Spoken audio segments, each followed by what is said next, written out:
Good Tuesday afternoon to everyone. How are you today? It's good to talk to you guys. Good to see you all.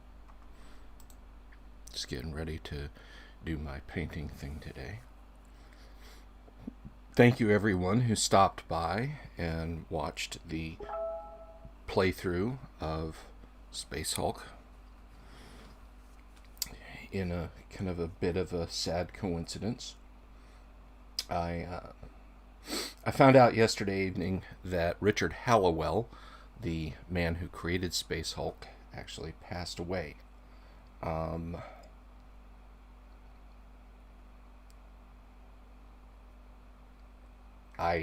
didn't know him.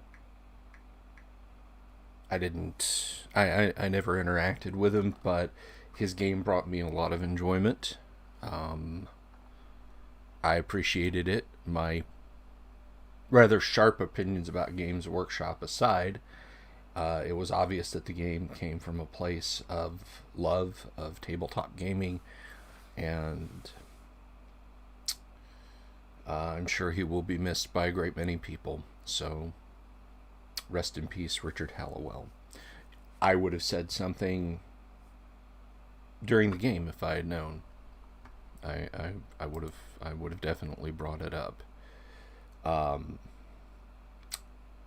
So today we are going to return to our Grenadier Hirelings miniatures, painting those.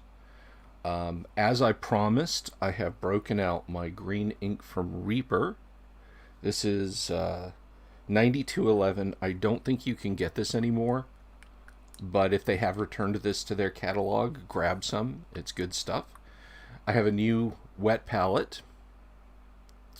It is really oversaturated, but yes, I have a new. I mean, it's too bright. The lights on it are too bright. It's not oversaturated. I have my cup of distilled water here, and first order of business is going to be to shade the green bits that I have already painted. Now the ink does need to get shook up, whatever. It does settle. It absolutely settles just like paint. Not quite as bad as paint, although I have some black ink from Reaper that's getting positively gooey. But that's okay because black shading ink is as common as paintbrushes in this hobby. So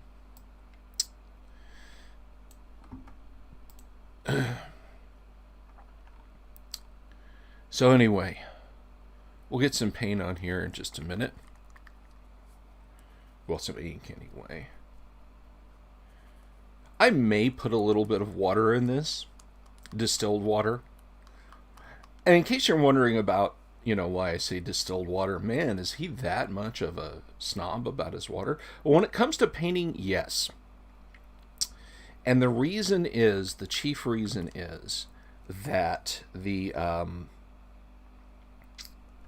water here in Florida is very hard. There's iron and sulfur in it. So much so that when I moved here from a little town called Gadsden, Alabama, which had two heavy industrial plants in it, I should point out. The two big businesses in Gadsden were an steel mill and the, at the time, largest Goodyear tire plant in the world. And the only raison d'etre for that little town, those two industries. But they, as contaminated as the water probably is in that little town, it still didn't taste as weird as the water did when we moved to Florida. I was aghast. I thought there was something wrong with the water. And it's just different quantities of different kind of minerals. But it makes the water here in Florida very hard. If you've ever been to Florida and you've seen a sprinkler up against a building, or if you live in Florida and you've seen a sprinkler up against a building, you can see that it is covered with the side of the building is basically stained a dark orange color, kind of an orange browny color, and that's iron. And that can change the tone of the paint in the miniatures because I thin with water a lot of the time. So yes, for 99 cents for a jug, distilled water is absolutely worth the effort, the time to use. So let's go ahead. Let us go ahead and start with some inks. And I am going to water that down a little bit. And again, I went back to the Reaper 9211 green ink rather than the green shade from Vallejo, just because the green shade from Vallejo was actually too light for my taste. And what we're going to be doing is, this guy's a good example here. Let me get the camera up. You can see, here, I'll put it over here.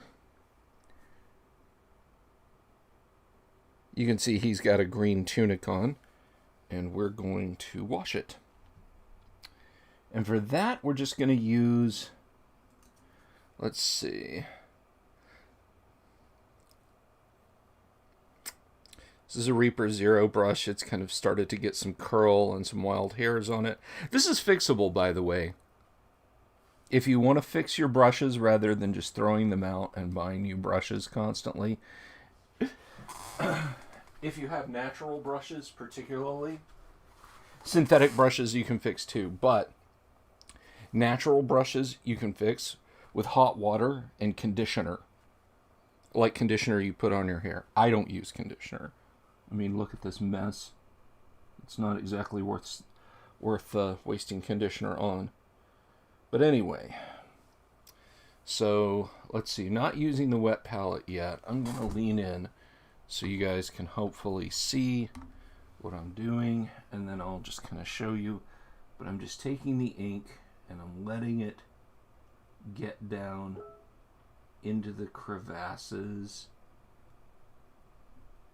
and wrinkles. This is a very wrinkly shirt, so the ink is going to flow nicely. I may add a little bit more water to that. That's not quite flowing exactly as much as I want it to. There we go. That should flow better. So yeah, we'll just, there we go. Now this is kind of piling up, the ink is, but that's okay, because the water in the ink will evaporate and it will just leave the shade underneath it. Now the thing about inks, when you're shading with inks, is they tend to get shiny. So you want, when you seal your minis, and you should, if they're for tabletop play, you absolutely should, you want to use a satin semi-gloss sealant and all the other alliteration. So yeah, we're just slopping that in there, this nice thinned green ink, and just getting that everywhere so that it will settle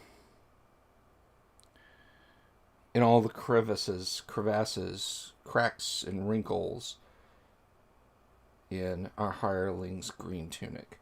And we're going to come through and we're going to do everybody that's got green. My little fan just died. That sucks. Did I do any green on him? Nope. But the halfling's hat, that is green. Gotta be careful. We don't want to give him a green face.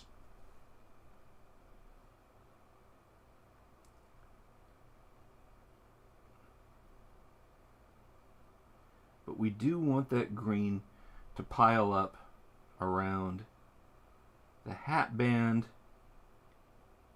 So we're going to have fun painting that. That I'm going to do in like a yellow. And I will show you guys my tricks to painting yellow exceptionally well. Hint, It's all in the shading. Yellow is a tough color because it tends to blow out some. Let's see.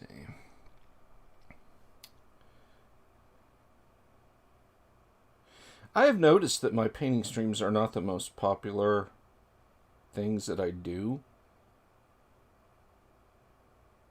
And I'm switching to 2 of them a week, so perhaps I'm barking up the wrong tree.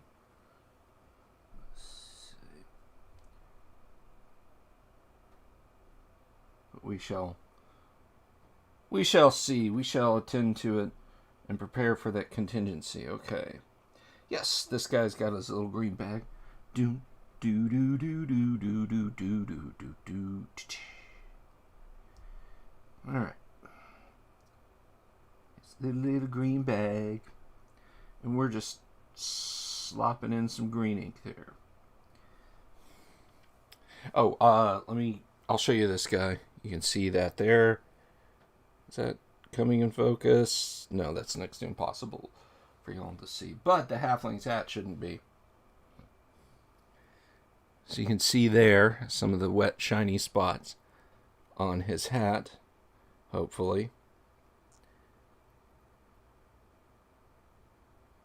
Where the ink has gone in and settled. But yeah, I'm like, oh, I'm going to do lots of painting streams, and like, folks just don't seem to dig them. So maybe I'll just stick to 1 a week. And today just happens to be the one that I'm doing. Let's come through. Same here. Move my boom out a little bit so I don't have to try and lean 5 feet inwards. And same thing, I'm just slopping this paint in. This ink, rather. And it's going to settle all down in the nooks and crannies. And you'll see me repeat this technique as I paint various parts of the mini with different ink shades. You can see there, I'm not sure how... Oh, that's not bad. That's not bad. Anyway, hello to you if you're out there watching. Regardless, thank you. I've added another event to my 1,000 subscriber goal. I will do a face conceal. That's right. At 1,000 subscribers, you'll never have to see me again. A little self-deprecating humor there, guys. Alright, no green on him. No green on the medic. Oh, we have some green here. His scabbard is a nice green color. His scabbard for his dagger. He's got this lovely curved, almost kind of Turkish style dagger. And now it's his shaded AF. Let's see that there. Yeah, that's actually... You can kind of see that. The shading.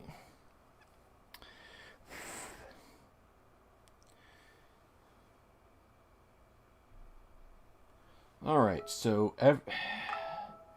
everyone that has green on them has now had green ink put on them. I don't want to move my pipettes out of the water because I don't want paint on them. I'm going to clean my brush here, or ink. So yes, if you live where you have exceptionally hard water with lots of minerals in it, please, please, please do get bottled water. It's 99 cents.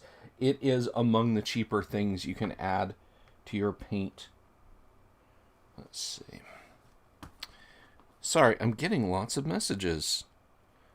My phone is blowing up.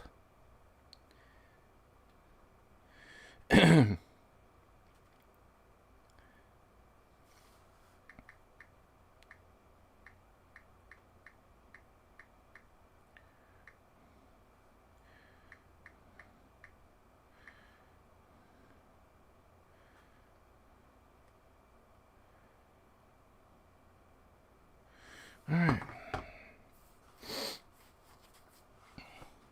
So, what do we want to do next? We've gotten some greens on some minis. I am going to dive into these lovely blues here. I have the Reaper Ultramarine Triad. No, it's not those Ultramarines. But I will show these to you guys. This is 9187. Showing up there. 9187. See if it looks better on this camera. Nope. 9188. The label on this one's really faded. And of course, 9189. This is Ultramarine Shadow. Not those Ultramarines. Ultramarine Blue, which is of course our middle or base color. And then Ultramarine Highlight. And we're going to give some blues to some of our adventurers here, or some of our hirelings here. They're going to get the blues. And as stated, I do have a new wet palette now. So let's go ahead and start mixing this paint while I'm doing that.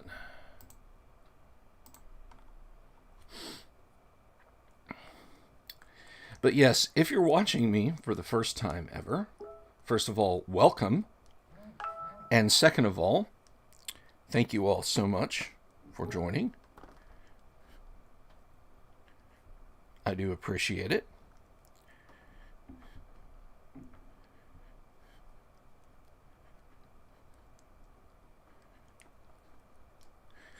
And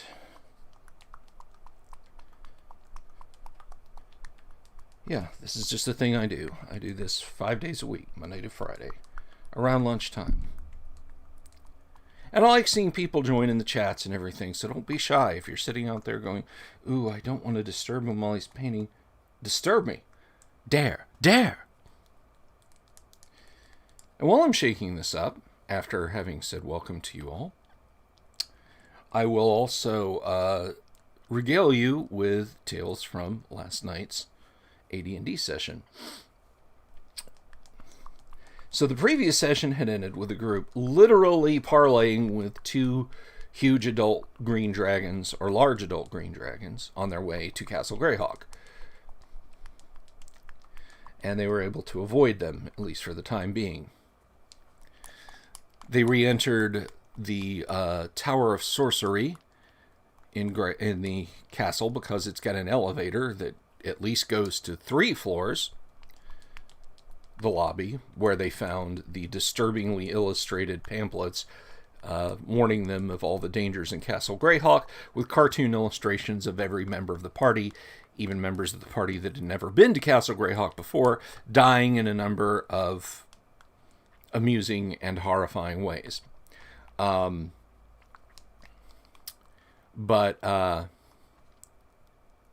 they got on the elevator and pushed for the bottom floor. Got off the elevator and went exploring. Now, I know exactly what's on the bottom floor of my Castle Greyhawk dungeon. I know this because, well, I ran it. I ran that level for Virtual GaryCon. Sorry about that. And I wanted to see how the group would react. And so they left the elevator and walked for about a half an hour until they found the Bone Bluffs, which are bluffs in a giant underworld that are covered with piles of bones. And when they saw that, they just noped right out. They just turned around and said nope and headed back. Well, it's a 30-minute walk back to the elevator. That's 3 turns. That's 3 checks for random encounters. Thessalahydra. Yep. They confronted a Thessalahydra who did some damage, proceeded to attempt to eat the dwarf,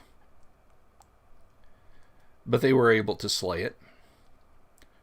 Recovered said dwarf, got back on the elevator, and said, maybe level 2 is better for us.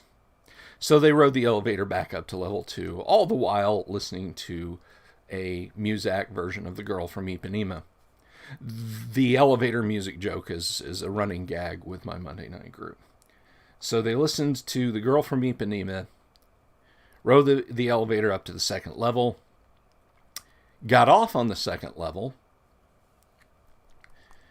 and upon stepping out and examining the gallery, they took long enough and made enough noise that I rolled for a random encounter. Hellhounds! 5 hellhounds came bounding into the chamber and breathed fire on them all, and then proceeded to bite, and so on. The party was well engaged in attacking them. Now, hellhounds are low intelligence, but they're not animal intelligence only. So they, they understand at least a little bit. The hellhounds do. Well, I forgot to mention, arguably one of the most powerful members in the party right now is Shelby's character, Endora, who is an illusionist, because of Phantasmal Force, Phantasmal Killer, and Improved Phantasmal Force, all of which she has. Those are really, really, really potent spells. Like, to the point that I feel like I should have taken them out of the game level of potent. So,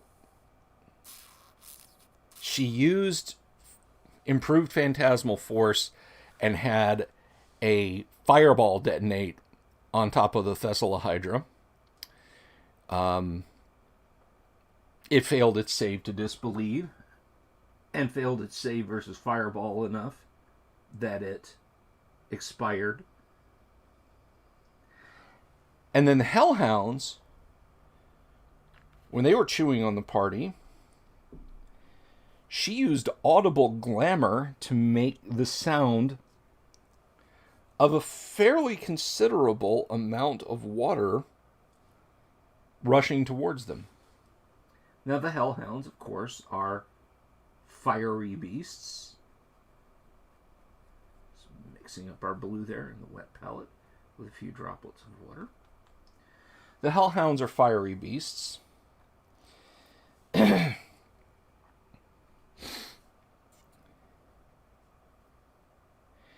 And so they considered that, plus the fact that they hadn't slain any characters at the end of 3 rounds, and this wasn't really their jam anyway,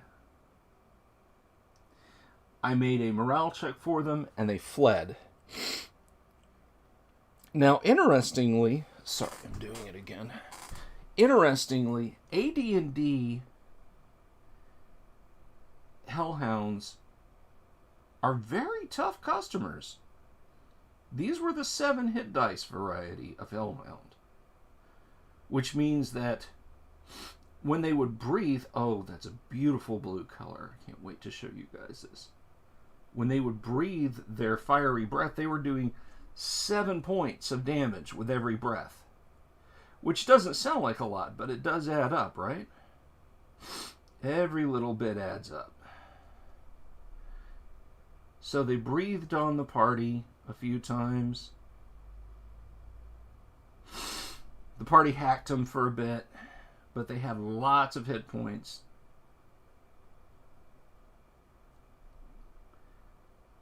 But eventually, it was a combination of the party not just dying or breaking and running, and this sudden deluge of water coming.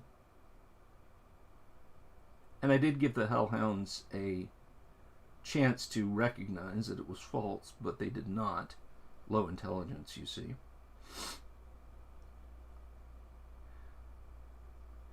So they got the fuck out of Dodge. And that is that shade of blue. Let me see how well that... Oh, yeah, you can see that. That's really nice. That was a really, really nice shade of blue. It's going to require? It's going to require, god damn it, it's going to require 2 coats. But that is an absolutely lovely shade of blue. And I'm going to paint the top of the scabbard also, where the sword enters. I'm sure there's a name for that part of the scabbard. The Gallywonk. The Zwarzingle. You know, there's always some weird medieval name for things. You know. Oh, the pointy part, you know, the pointy part of the spear, like right at the very tip. Ah, you mean the Go Google? Sure, you know. Oh, well, it's named after a river in France, and someone had a spear, and they said, oh, this looks like the river Go Google. Okay. Okay, you French weirdos. All right. So what about our potion taster? He needs blue on him.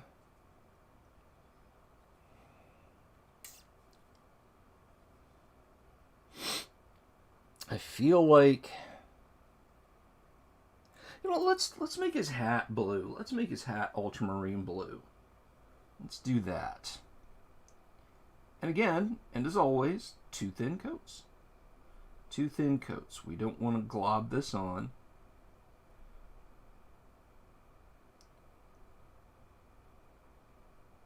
I love this guy's hat. It looks like a Ushanka. You guys can see that there. That's the Russian winter hat. You know, it's got the ear flaps that fold down. If you watch the YouTube channel Life of Boris, that's the hat he always wears. Also, there's a guy who he's a Russian Gen Xer, and he just vlogs about growing up in the Soviet Union.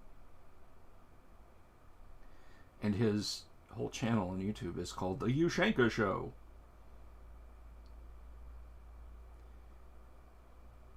But yes, that is the traditional Russian winter hat, the Ushanka. Ushanka, I should wear a hat. He's very cold.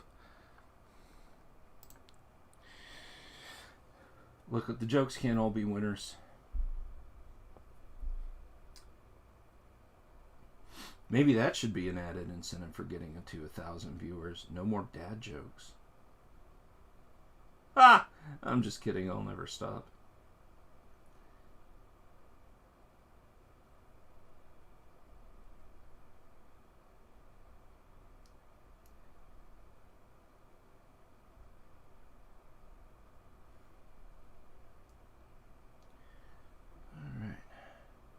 I love how this blue is going on, and I'll tell you about these blue paints. They were ruined when I got them. I like ordered them from Reaper, I think. No, I bought these. I bought at the store. I'm sorry. I just glanced down and saw the retail stickers on them. I started trying to use them, and they would come out of the bottle. Or am I thinking of some? I'm thinking of some different blues, but I was able to fix those. And I fixed other paints, but these are okay. But the other blues that I had were separated and would not mix again.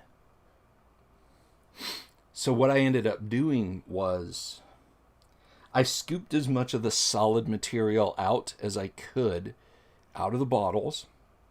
I added flow improver and distilled water to what was left and put a little bit of the solid material back, and then I shook each bottle for like a half an hour.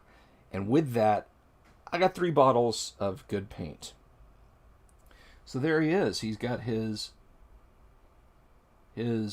ultramarine base coated Ushanka.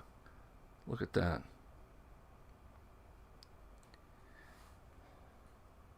So set him aside. All right. How about our two fellows over here? One of these guys should at least get some color. Neither one of them has gotten any color, and I think, let's see, I think it's just going to be some highlights on these guys. So I'm not sure how visible this is going to be. Let me click over to my screen.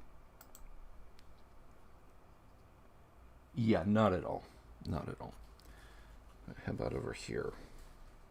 So on this fellow's scabbard, he's got this little swash of color. And I'm going to paint that blue. And then the fellow in the back has a bag or something hanging off of his hip. That's going to get the same color blue.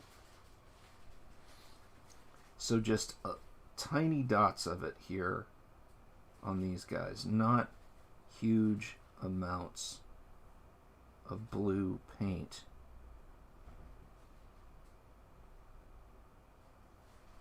On them. And in case you were wondering, yes, this does go on very dark. And you might think, oh, you just need one coat. But no, that is not the case. As it dries, you will see some lightening of the color. And you will want to come back. And you will... Let's see, there, that's it. You can see his hip bag and kind of see the little swatch on his scabbard. You will want to come back and do a second coat as this dries and loses some of its wetness. And finally, the medic. The medic. Let's see. Or perhaps the wounded man.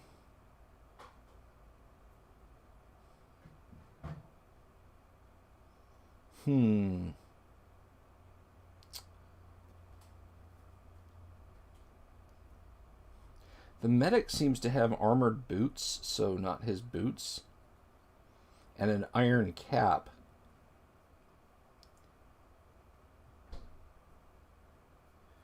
The wounded man can't really see a lot of detail on.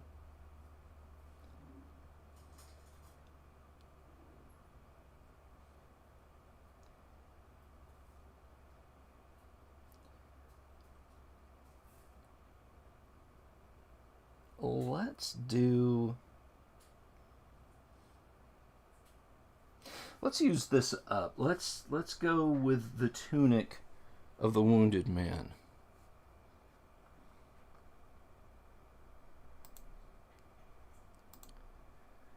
All right. This is going to take a while, but it's okay.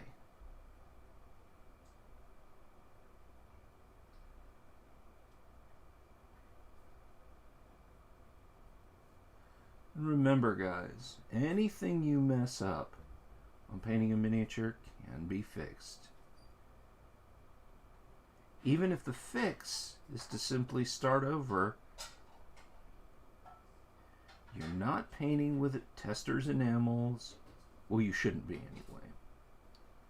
You're painting with water-based paints, 20 minutes, some simple green and a scrub brush, and you can start just like new.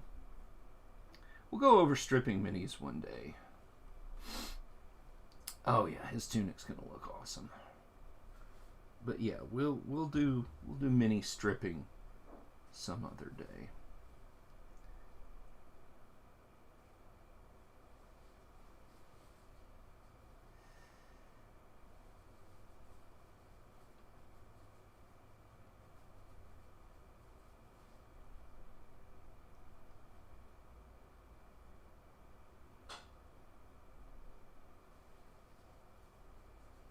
Now, a bit of an announcement. I don't know what I'm going to be doing this Thursday for the live stream. And I know you're thinking, oh, well, you know, you're going to paint, aren't you? Maybe. Don't want to get too melancholy right now. It's been 5 years since my dear beloved friend Eric Peterson passed away.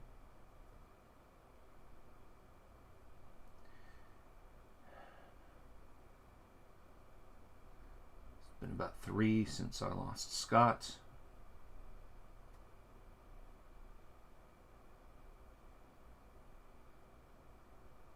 More because Scott cut me out of his life.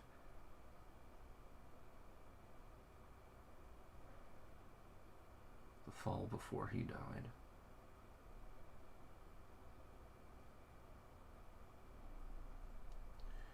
Which is Scott's business, I guess.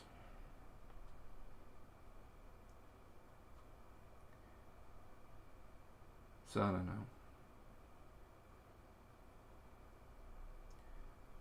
Still think about Eric.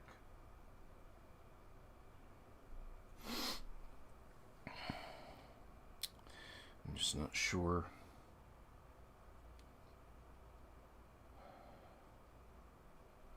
what I will do.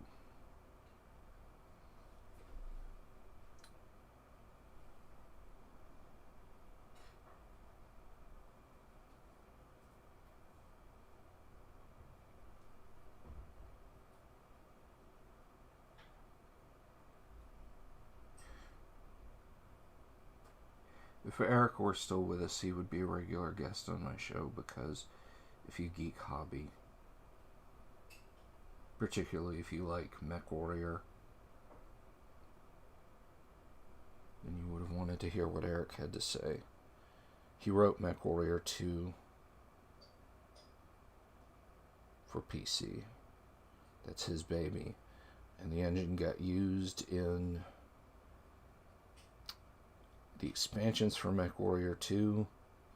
It got used for Heavy Gear, Interstate 76, and Interstate 76 expansions. It was all his. He wrote it while he was at Activision.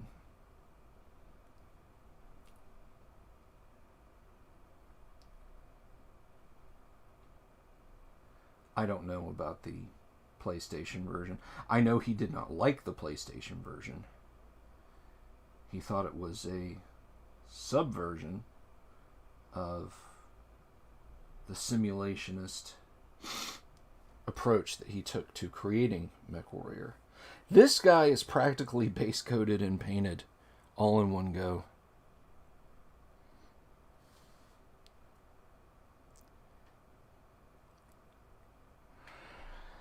Paul says, checked out a historical miniature war games convention on Sunday. Fun stuff, but I can't imagine painting detail on anything on that scale. A lot of 15mm and smaller.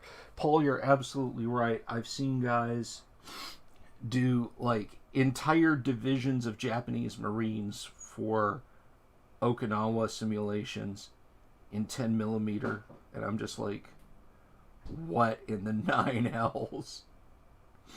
I mean, 1-to-1. Not like, okay, this guy represents a stand of infantry. It's madness. There you go. Look how good that blue. That blue pops. This is going to look so good. I am really glad I decided to paint the blue on this. Just a passerby, this is beginning to feel as relaxing as a Bob Ross episode. Thank you.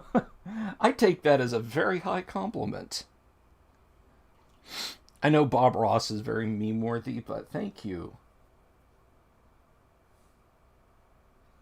He was a drill instructor for the Air Force. I'm sure everybody knows that.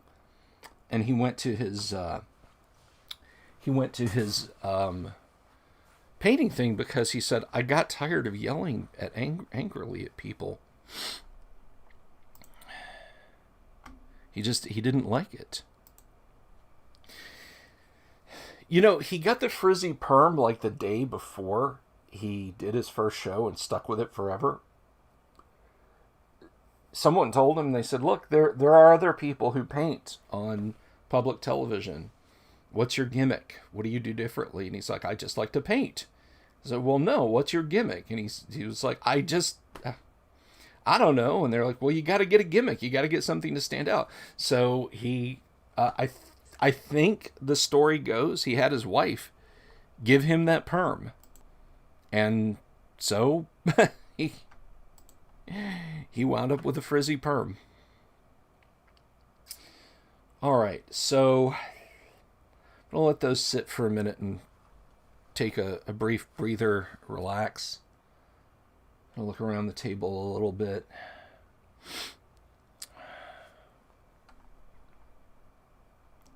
So, you know that I cannot do a stream without talking a little bit about metrics and, you know, where I am and, you know, what's going on. Let's see. And I currently have 658 subscribers, which is just too awesome for words. And I'm very, very, very, very happy about that. 658 subscribers, driving well on our way to 1,000. And remember, when we hit 1,000 subscribers, virtual online convention, and possibly a face conceal. I may do 1,000 subscriber face conceal, and you'll never have to see me again. I'll 3D print a mask or something. I'm just kidding. I'm not going to do that. Sorry. You're going to have to look at my ugly mug. But yeah, please tell your friends, your family, your loved ones. I mean, if you guys want to play in a mini-con run by me, go tell people, hey, subscribe to this guy's channel, would you? Get this guy up over 1,000. Because I can do all kinds of things. Like, I would love to, when I paint minis off camera, share pictures of them with you guys. And I can do that on Facebook, except I don't really want to engage on Facebook anymore. But you have to have 1,000 subscribers on YouTube before you can even post up a picture in your own community. I can't make polls in my own community unless I have 1,000 subscribers. It's nuts. So please help me do that. Get me up over 1,000, and we'll celebrate with a mini con, and we'll just we'll have lots of fun. Hello, Aurora. Aurora Williams, a genuine sweetheart and a person whom I like a lot, and I like to see pop up on the channel. She is a nice person, and she plays in the Monday night AD&D game, which is always very cool. Her character kicks ass and is the one who fuss-road-dod a couple of green dragons and made them just back off. All right. Let's see. So who's the guy? Here he is. Here he is. So we're going to come back in. And just like I said, and I'm not sure if this will show up on camera. Who am I kidding? It's not going to show up on camera. I am painting Grenadier Hirelings right now, Aurora. This is my current painting project that I'm doing on the live stream. These are old school minis from back in the day. And they cried out to me and said, don't throw us away. Don't eBay us. Paint us and use on the tabletop. And part of what helped me with that was me thinking these are only good for lead scrap or, again, eBaying off or whatever. But one, I have a complete set of them. And two, when I went looking for them, I saw some people that had painted them up, and they look absolutely gorgeous painted up. So, yeah, no, I'm not getting rid of these guys. All right. So let's jump back in here. Let's put that second coat on. But anyway, as I was saying, you can see there's some chalkiness on his scabbard, just like I said. So we'll come in and we'll start. We're going to do the second coat of Ultramarine Blue. That's Reaper Ultramarine Blue, not Ultramarine Blue from GW. Do not buy Games Workshop paint products. Don't buy Games Workshop products in general unless you're buying used Space Hulk on eBay. And by the way, those of you who enjoyed watching the Space Hulk live play yesterday, I was like, I should at least come back and say whether or not you can still get Space Hulk legitimately. I am told, I do not know if this is true because I do not condone or encourage piracy of game products. But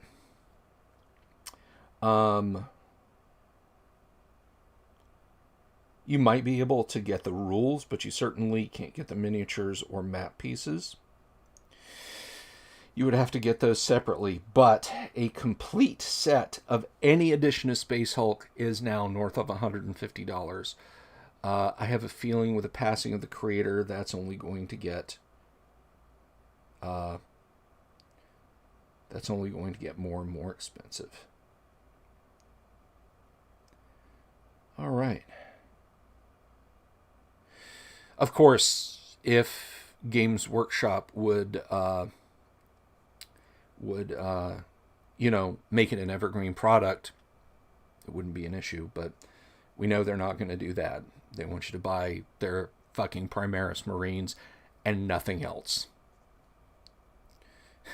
Or it says, oh God, well, I guess I know what we'll be fighting in a month. You'll be fighting hirelings? Lantern bearers and stuff? Now, if I was over here painting, say, another Thessalahydra, yeah, then you might have reason to worry. Let's see. And, oh, we need to retouch our Ushanka. Yes.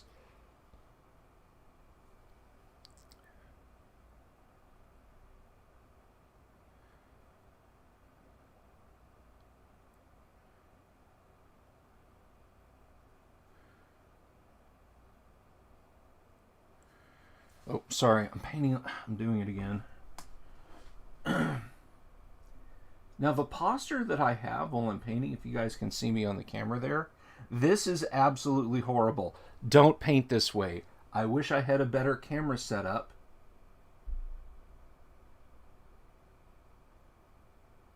Because the way I'm sitting right now is awful. The way I'm sitting right now is the opposite of how you should be sitting to paint. You should be comfortable. Your arms should be braced, not out in space, although I am braced a little bit on the desk, and my hands, you'll notice, are kind of interlocked. That lessens shaking, and everybody's hands shake. Unless you're a surgeon or a gunfighter, I promise you your hands are going to shake a little bit.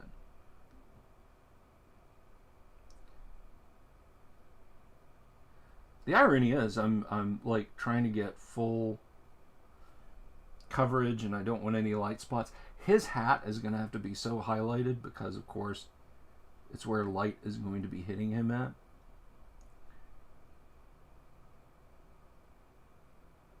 But for right now, I want everything filled in.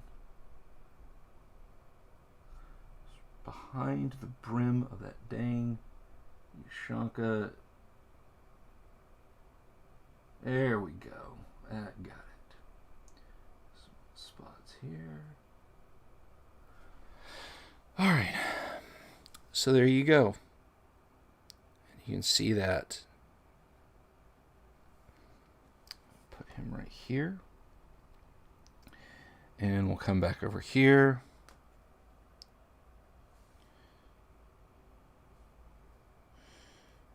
And we'll paint these two hirelings.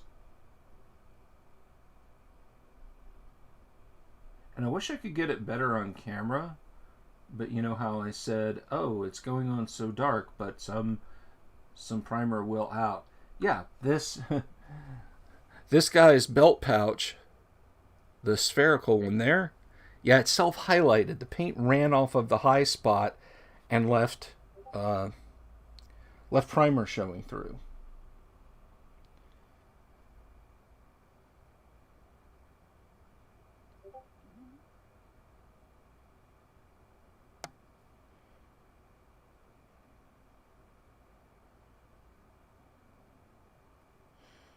There we go.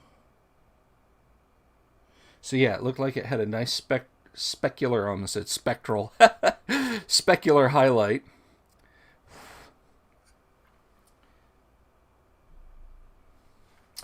And let's see.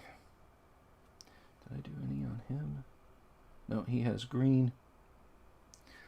And we'll come in and we'll do the second coat on this tunic.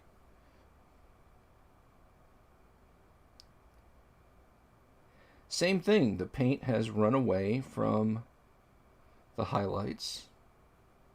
And we're gonna hit it with a second thin coat.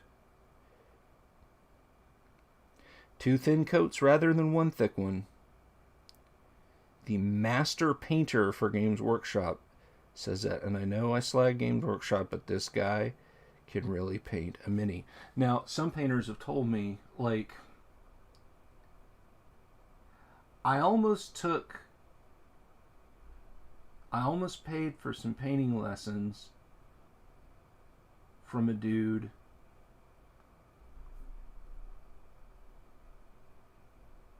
who is an absolute master of painting, but he's only just started to game. Sam Lenz is his name, and he is an awesome guy, fun to talk to. But we talked about painting, and he asked me about my paints and my painting setup and everything, and he generally approved of the gear that I have and how I use it. He said, okay, you're at a point I don't have to, it's not going to have to be a beginner level. It just didn't come together, me being able to take lessons from him. I was just not in a position to be able to pay him what he very rightly deserves, because Sam Lenz is an award-winning painter. But he asked me, I was telling him about my paints, and I said, I've got a lot of different flesh tones. I've got rosy highlight, I've got the rosy skin trilogy, fair skin, dark skin, tan skin, golden skin, etc., from Reaper. And he just kind of laughed, and he said, I have 1 flesh tone. I have 1 bottle of flesh tone from Privateer. And I went and I watched some of his videos on his recommendation of skin painting. And he uses 1 bottle of flesh tone. But what Mr. Lenz, who is a true artist first and a hobbyist second, as opposed to me, I'm a hobbyist first and a painting artist a vast, distant second. What he has is, Sam has an extremely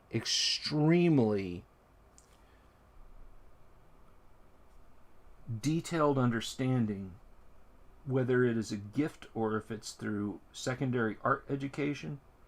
He understands color theory. He can take a light green paint and the 1 flesh tone that he has, put the flesh tone down, and while it's still wet, start painting the green on, and then you set the miniature down, and at 2 or 3 feet, it looks like someone with tan. They don't look green. I don't know how to do that. I don't have the hand for it. I don't have the eye for it.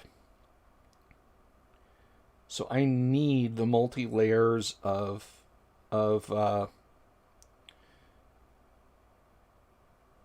different colors, which I'm sure pleases Reaper and Vallejo and all the other paint manufacturers to no end. Alright, so there's that guy. So I gave him the blues. I gave a lot of guys the blues today. And I thoroughly enjoyed it.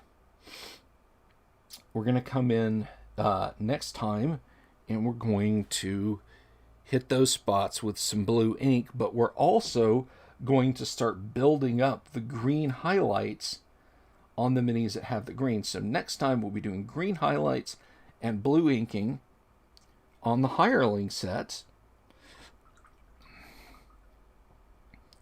And I could do more now. It's just, we've been going for about an hour. I don't like to keep you guys too long, and plus I have other things to do. I ate lunch first today, though. I played Space Hulk for an hour and a half yesterday, and by the time I had lunch, man, I was hungry. So I'm going to put our lid back on our wet palette so it does not become a dry palette, and set that there.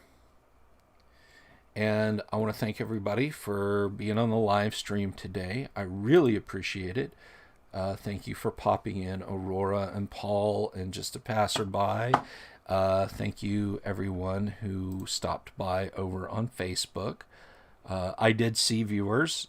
Nobody commented, but I did see viewers. Or alternately, you may have commented, but Facebook just hadn't bothered to update the stream properly. So maybe you said something and possibly I missed it, because that's Facebook for you. But anyway, yes, thank you all very much for engaging. Please, if you like the video on YouTube, please give it a like. That helps. It kind of gets it out there in the algorithm, as it were. And like I said, subscribe, please. Please subscribe if you're not subscribed. 1,000 subscribers, and we do the online convention / games day, wherein I will run all kinds of fun RPGs and games for you guys. We'll just have to see how Thursday works out this week. To be honest, I'm kind of leaning towards saying screw it, let's play, because I think that's what Eric would have wanted. Thank you, Aurora. You take it easy too. I love all you guys. I really appreciate what you do. Thank you for being here today. Thank you for watching the paint stream. If there's anything you'd like to see different, or if you have a suggestion for any video, put it down in the comments, be it on Facebook or on YouTube, and I will respond to all comments. If you make a comment in the comments section, not just in the live chat, I will respond to it, as long as it's sensical. So with that said, peace. I will see you all tomorrow. Actually, I do have an announcement just before I go. Tomorrow evening, Kyle and I are probably going to do a shorter session, and then both he and I will be on Jayashiro Finney's live stream. Kyle has got the first edition of the Conflict RPG available for sale. I'm going to find that real quick and put that link up here. I cannot believe that I almost let that get by and let you guys roll on. So hang on a second. Let me find that.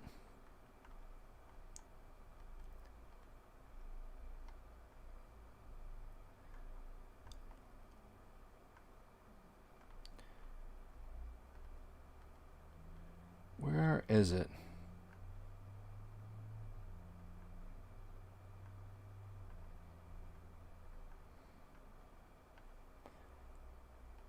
Where is it? Because he put it on Drive-Thru RPG. All right.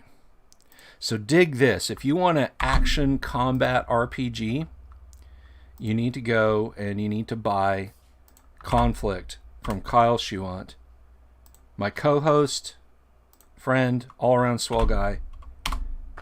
Go, buy it, enjoy the hell out of it. Now.